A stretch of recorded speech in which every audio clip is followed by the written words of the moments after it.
Davis interrupted from the door. "You will clean the building," he snapped. "Mr. Dobson has just quit his job thanks to you." Eddie sat up straight. "You can't prove it was us."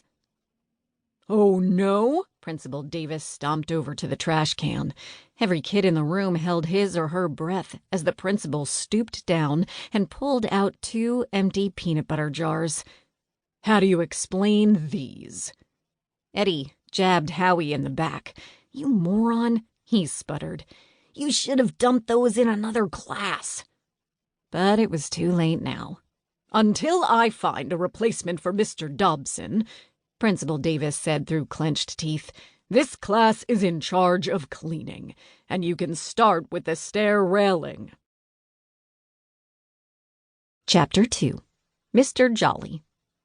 "I wonder when Principal Davis is going to hire a new janitor," Liza asked as she pushed blonde hair out of her eyes. Eddie slapped the mop around on the hall floor. "It's been a whole week since Mr. Dobson quit. I'm sick of emptying trash and mopping the floors every recess." "We wouldn't be doing it at all if you hadn't come up with that peanut butter idea," Howie snapped. "It was only peanut butter," Eddie sputtered. Melody tugged on her black braid. "It really wasn't a nice thing to do. And now poor Mr. Dobson is without a job during Christmas." "It was his choice." Eddie's face was turning as red as his hair. "He didn't have to quit. Besides, who cares about Christmas anyway?" Liza, Howie, and Melody looked at each other. Ever since Eddie's mother had died, his father refused to celebrate Christmas. "Everybody likes Christmas," Liza said softly.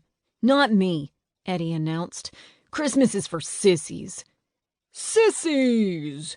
boomed a deep voice behind them.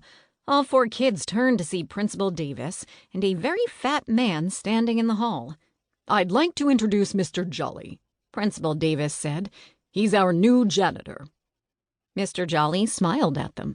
His blue eyes twinkled under his bushy white eyebrows, and a smile could barely be seen from under his thick white beard and mustache. A thin curl of smoke circled above the pipe he puffed on. He could have passed for somebody's grandfather if it hadn't been for his clothes.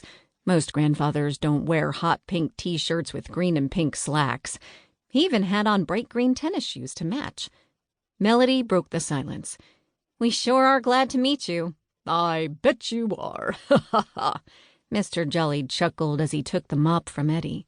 "Now you kids can go out to recess and I'll clean up this mess," he said as he pulled his beard. And with that he began mopping the floor. The keys hanging from his green belt jingled as he worked. The floor seemed to sparkle wherever he mopped. "Boy, he sure works fast," Liza commented. "Who cares?" Eddie said. "Let's get outside." Once they were on the playground, the 4 ex-janitors gathered under the oak tree. Their breaths looked like Mr. Jolly's pipe smoke as they talked. "Mr. Jolly sure seems nice," Liza said. "But he's awfully fat," Howie pointed out. Melody rolled her eyes. "Big deal, so he's fat. I'm just glad we don't have to mop the floor anymore." Howie wanted to be a doctor, and he was always talking about health.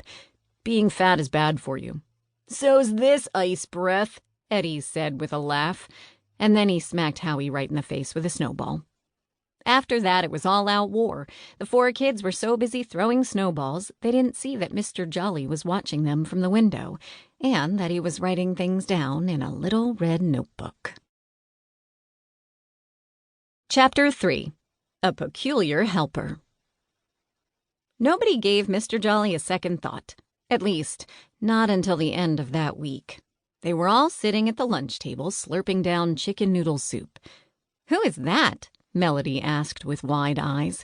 Howie, Eddie, and Liza glanced across the room. "It's Mr. Jolly," Liza said, as if she had just solved a hard math problem. "I know that," Melody snapped. "But who's that with him?" "I don't see anybody," Howie